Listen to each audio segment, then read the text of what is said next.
जय हिंद साथियों, एलएमएल जनता की आवाज में स्वागत है। मैं हूं क्रांतिवीर पत्रकार मदन लाहौरिया। इस वीडियो को हमारे सभी दर्शक अंत तक पूर्ण रूप से देखें। हमारे इस चैनल को ज़्यादा से ज़्यादा सब्सक्राइब करें एवं ज़्यादा से ज़्यादा शेयर करें।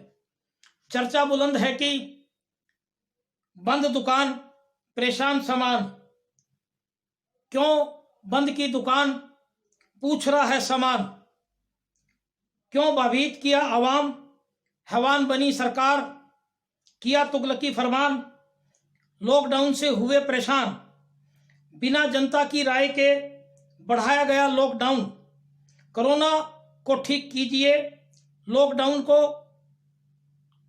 हटा दीजिए। साथियों, जो डरेगा सो मरेगा। कोरोना से डरकर नहीं चलेगा काम। कोरोना है डर का वायरस, हिम्मत है कोरोना की वैक्सीन। साथियों, नाम बदलने से लॉकडाउन की स्थिति नहीं बदलने वाली। हरियाणा में लॉकडाउन का नाम बदलकर महामारी अलर्ट सुरक्षित हरियाणा करने पर गुमराह किया गया व्यापारियों को। हरियाणा सरकार ने व्यापारी को बेचारा बनाकर छोड़ दिया। साथियों, हाय बेचारा व्यापारी लॉकडाउन में मारा गया। हाय बेचारा व्यापारी कहां जाए। खट्टर सरकार का तुगलकी फरमान, दुकान मत खोले व्यापारी वरना जेल और जुर्माना होगा।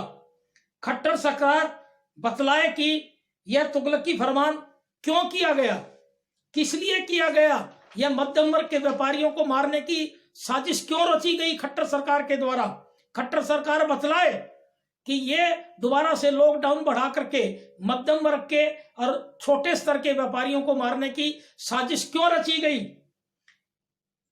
और इसी प्रकार हमारे जो व्यापारियों की है बहुत सी समस्याएं हैं, अनेक सच्ची समस्याएं हैं जो इस प्रकार हैं जिनका खुलासा हम कर रहे हैं। बंद दुकान का बिजली का बिल, यह बहुत बड़ी सोचने वाली बात है कि जो मध्यम वर्ग के व्यापारी हैं और मझोले वर्ग के व्यापारी हैं जिनका रोज कमा करके खाने की बात है, उनकी इतनी सच्ची समस्या है कि जो खट्टर सरकार ने नजरअंदाज करके दोबारा से फिर लॉकडाउन लगाया।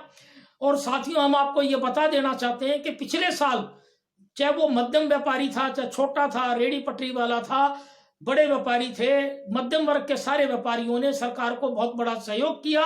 लंबे समय के लॉकडाउन में उनके घर में चाहे कितनी भी तकलीफ आई, उन्होंने सरकार का विरोध नहीं किया। तो अब इस वक्त जब बीमारी इनकी गलतियों की वजह से, भारत सरकार की, केंद्रीय सरकार की, भाजपा सरकार की गलतियों की वजह से, राजनीति की सोच की वजह से कोरोना को बढ़ाया गया, इस स्तर पे मौतें लाई गई लापरवाही की वजह से, तो आज मध्यम वर्ग के व्यापारी और छोटे वर्ग के व्यापारी को खत्म करने की साजिश क्यों रची जा रही है। उनकी जो समस्याएं हैं जो अब हम बताने जा रहे हैं, उनको नजरअंदाज क्यों किया गया हरियाणा सरकार के द्वारा। तो उनकी जो सच्ची समस्याएं हैं मध्यम वर्ग के व्यापारियों की और छोटे व्यापारियों की, वो मैं अब आपको रखने जा रहा हूं कि बंद दुकान का बिजली का बिल, बंद दुकान का बिजली का बिल एवं बंद दुकान का किराया भाड़ा उन व्यापारियों को देना होगा लॉकडाउन के लगने के अंतर्गत भी। इसी प्रकार टैक्स का भुगतान उनको समय पर करना होगा, चाहे लॉकडाउन कितने समय भी लगा रहे, ये बिल्कुल माफ नहीं होगा। स्टाफ का वेतन देना होगा। ये भारत सरकार के भी आदेश हैं और हरियाणा सरकार के आदेश हैं कि चाहे दुकान बंद रखें, चाहे वो अपनी पटरी बंद रखें, ठेली वाले बंद रखें, खोमचे वालों के कारीगर हैं, अगर हलवाइयों के कारीगर हैं, ये बात कभी सोची नहीं हरियाणा सरकार ने कि हजारों की तादाद में हरियाणा में हलवाई हैं, हरियाणा की हजारों की तादाद में ढाबे वाले हैं, उनके मुलाजिम क्या करेंगे। उनको वेतन इन छोटे छोटे दुकानदारों को देना ही पड़ेगा, स्टाफ का वेतन। लेनदारों का पैसा समय पर देना होगा। एक बात बताइए कि समाज के अंदर व्यापार में लेन देन व्यापार का एक हिस्सा है। व्यापारी ने कहीं उधार भी दे रखी है और कहीं से कर्ज भी ले रखा है। जो कर्ज ले रखा है या सहयोग ले रखा है, वो जो लेनदार हैं इस व्यापारी के, उनका पैसा का भुगतान व्यापारी के सिर पे बोझ होगा, बहुत से व्यापारियों ने पिछले साल भी आत्महत्याएं की कि उनके सिर पे कर्ज था, उनके घर में पैसे नहीं थे रोटी खाने लायक, और लेनदारों का दबाव था और उन्होंने पंखों पे लटक के आत्महत्याएं की। क्या उन आत्महत्याएं करने वालों को हरियाणा सरकार ने सहयोग किया? कोई उनके लिए एजेंडा था? कोई उनके लिए योजना थी? नहीं थी। तो अब के भी वही सिस्टम लागू है। लेनदारों का पैसा समय पर देना होगा। अपने सामान के उधार का पैसा, जो अपना सामान व्यापारी देते हैं, कोई सप्लाई वाले हैं, होलसेल वाले हैं, उनका पैसा नहीं मांगना होगा। और ये बाजार के अंदर जिन दुकानदारों को माल देता है उनकी पेमेंटें नहीं आ रही, और कई महीने 6 महीनों से पेमेंटें नहीं आ रही। पिछले लॉकडाउन के समय की पेमेंटें नहीं आ रही, तो इस वक्त तो बिल्कुल ही नहीं आएंगी। तो क्या हरियाणा सरकार ने इस बात के बारे में सोचा? क्या उन चमचे कड़छों ने सोचा जिन्होंने सुझाव दिए लॉकडाउन लगाने के? प्रशासनिक अधिकारियों को उनकी आंखों में सूर के बाल क्यों हैं कि ये सिस्टम बाजार का कितना डूब जाएगा? अब आइए अगली बात, जो बैंकों की किस्त है वो समय पर देनी होगी। वो व्यापारियों के सिर पर है, चाहे कितने भी ऑर्डर करे, परंतु बैंक 1 घंटा भी किस्त अपनी नहीं छोड़ रहे। वो उन पे जेल तक की योजनाएं बनाए बैठे हैं। तो हर चीज मध्यम वर्ग के व्यापारी पर लागू है।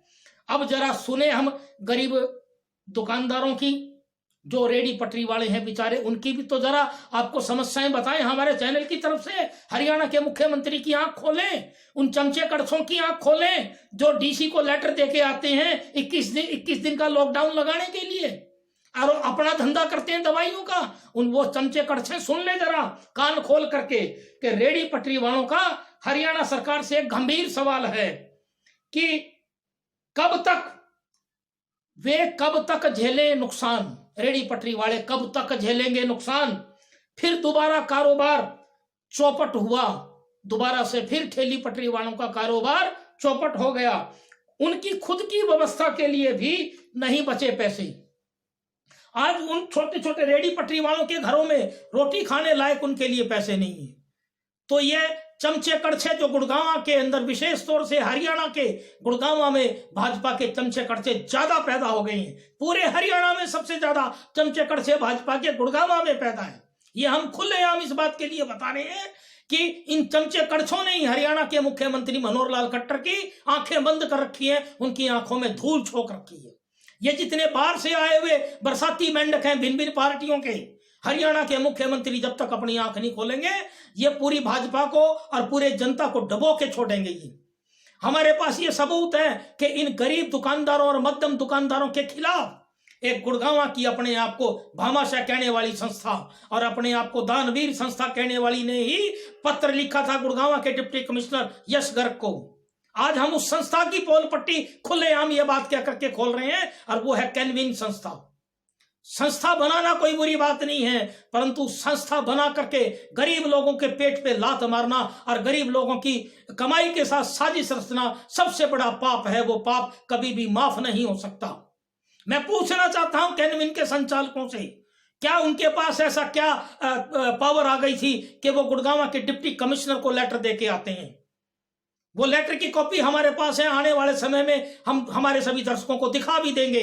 इनको बिल्कुल इस बात के लिए नंगा करेंगे, इस बात के लिए कि इनके पास कौन सी पावर थी। हरियाणा के मुख्यमंत्री मनोहर लाल जी खट्टर से मैं पूछना चाहता हूं हमारे इस चैनल के माध्यम से, क्या उनकी जानकारी में है ये बात कि कैनविन नाम की संस्था ने गुड़गांव के डिप्टी कमिश्नर को ये लॉकडाउन लगने से पहले अपना सिफारशी लेटर दिया? तो क्या हरियाणा के मुख्यमंत्री ने इनको नॉमिनेट कर रखा है कैनविन को? क्या हरियाणा के भाजपा के प्रदेश अध्यक्ष जवाब दे, गुड़गांव के जिला अध्यक्ष गार्गी कक्कड़ जवाब दे इस बात का? क्या कैनविन संस्था ऑथोराइज है डिप्टी कमिश्नर को सिफारिश लेटर लिखने की? क्या उसके पास कोई वैज्ञानिक तरीका था? क्या कोई जांच पड़ताल थी मरीजों की? तो ये मध्यम वर्ग के लोगों के दुश्मन क्यों बने? अपने आप को एक दानवीर कहने वाली, दूसरा आज हम बता देते हैं कि इन्होंने क्या गेम खेल रखा है। 2 साल पहले संस्था बना करके जो गुड़गांव के बड़े बड़े हॉस्पिटल डकैती डाल रहे थे मरीजों के साथ, गरीबों के साथ, आपके कोरोना से पहले ही सैकड़ों FIR दर्ज हो चुकी है गुड़गांव के हॉस्पिटलों के खिलाफ, चाहे वो पारस हॉस्पिटल है, चाहे वो आरटीमिस है, चाहे मेदांता है। उन सभी के डॉक्टरों को इकट्ठा करके इन्होंने ये संस्था के अंदर उनको प्रमोशन करने की साजिश रची। ये कोई समाज सेवा नहीं है। जिन डॉक्टरों को आंख खोलनी थी, जिन डॉक्टरों को समाज सेवा की तरफ मोड़ना था, हरियाणा के मुख्यमंत्री मनोहर लाल जी से मैं पूछना चाहता हूं कि ये कैनविन आए दिन उन बड़े डॉक्टरों को प्रमोट क्यों कर रही है, और एक गरीब जनता को ये दिखाया जा रहा है कि जी हम 10%, 15%, 20% दवाइयों में डिस्काउंट दिलाते हैं। वो ये डिस्काउंट अपने घर से नहीं दिलाते। हरियाणा के मुख्यमंत्री भी इस बात को बखूबी जानते हैं कि इन उद्योगपतियों की जो एनजीओ चला रहे हैं, इनकी अपनी बड़ी बड़ी फैक्ट्रियां, बड़े बड़े उद्योग हैं। उन उद्योग में जो CSR फंड का पैसा होता है उसमें ये इनमें इन्वेस्ट करते हैं। वहां तो इनकम टैक्स की रिबेट लेते हैं, इनके घर से कोई पैसा नहीं लगता।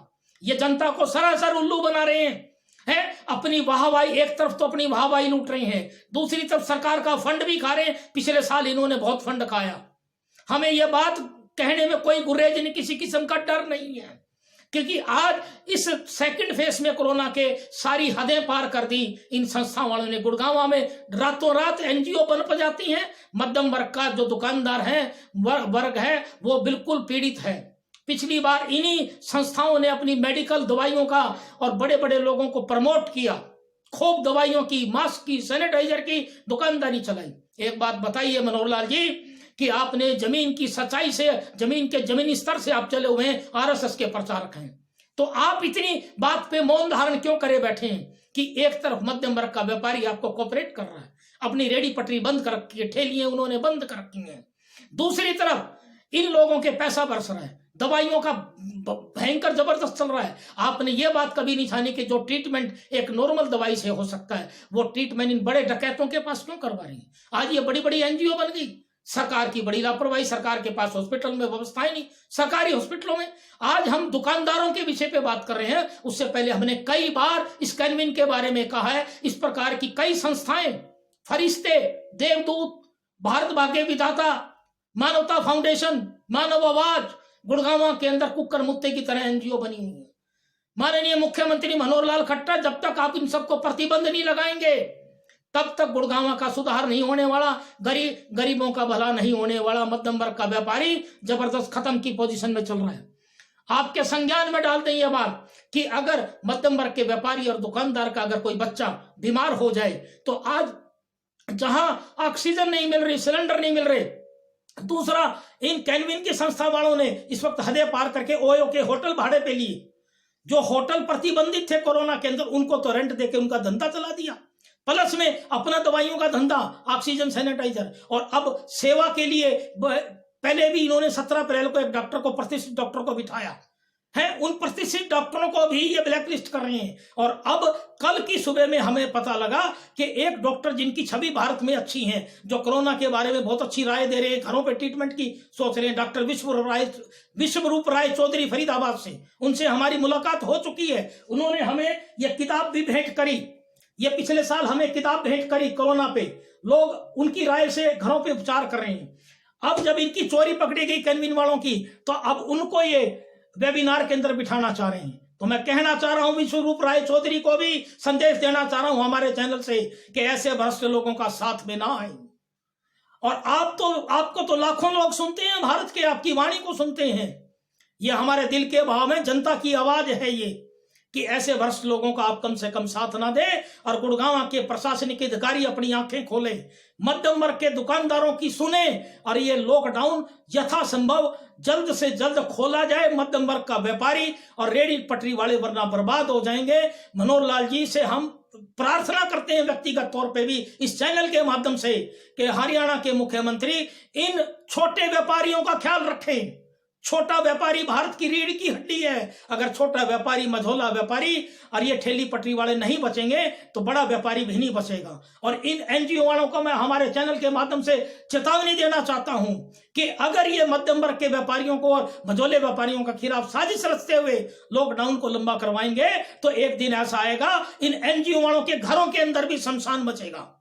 ये छोटे व्यापारियों की और रेडी पटरी वालों की बद्दुआएं इनको लगेगी। ये संदेश आज हम बिल्कुल इन चेतावनी भरा इन फर्जी एनजीओ वालों को और हरियाणा सरकार के उन नेताओं को भी देना चाहते हैं कि जो इन लाशों के ढेर पर लॉकडाउन लगा करके मध्यम वर्ग के लोगों को जबरदस्त मारना चाह रहे हैं। जय हिंद, वंदे मातरम।